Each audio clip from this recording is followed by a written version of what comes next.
Hello and welcome to another exclusive review with me, Alex Belfield, here at celebrityradio.biz, where last year we had over 8.5 million minutes viewed on YouTube. This week we travelled to the West End of London for DREAMGIRLS, a brand new musical. So, I'm telling you, DREAMGIRLS has opened at the Savoy Theatre in London and it's a scream, literally towards the end. This is the biggest show to hit the West End in years and the hype, excitement and ticket sales are remarkable. Tonight's sold-out show was obviously not aimed at me, and indeed the 1,000+ women who surrounded me got exactly what they wanted and seemingly loved every second. There's camp costumes, 3 killer hits, and lots of drama, shouting and screaming.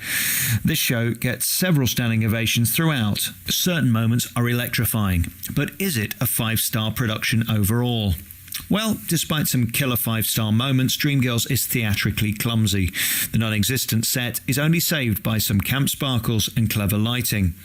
The quick change costumes and dizzying on-stage lights, relentlessly mincing on, off, in and out and around the stage are a health and safety nightmare.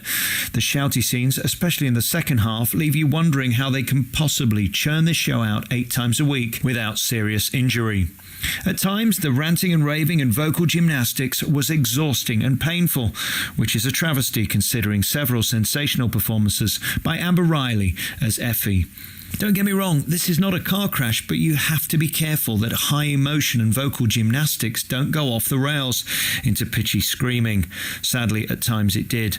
The first half of the first act is cluttered, rushed and confusing. Just when you're getting into it, next. The killer hit, and I'm telling you, closes Act 1, and without question is the 11 o'clock number that steals the entire show. Amber truly nailed it with a sensational vocal power, pitch-perfect tone, topped by an electrifying raw emotion. Much of the choreography is exhilarating and flawless in DREAMGIRLS. Beautiful ensemble numbers where the entire cast give 110%. The costumes were a little panto and cabaret, but I guess that's what they expected.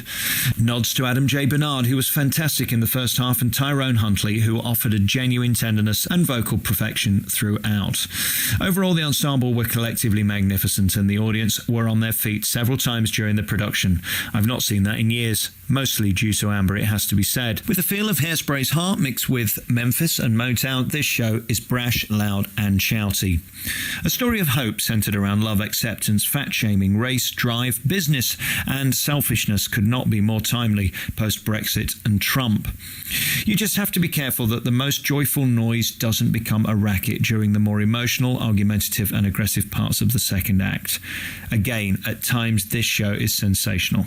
4 stars then for DREAMGIRLS the musical at the Savoy Theatre. You've been listening to another review by me, Alex Belfield, on the 21st of November 2016. A review for celebrityradio.biz, where last year we had over 8.5 million minutes viewed on YouTube. You can check out all of our hundreds of interviews and reviews at www.celebrityradio.biz. Ta-da!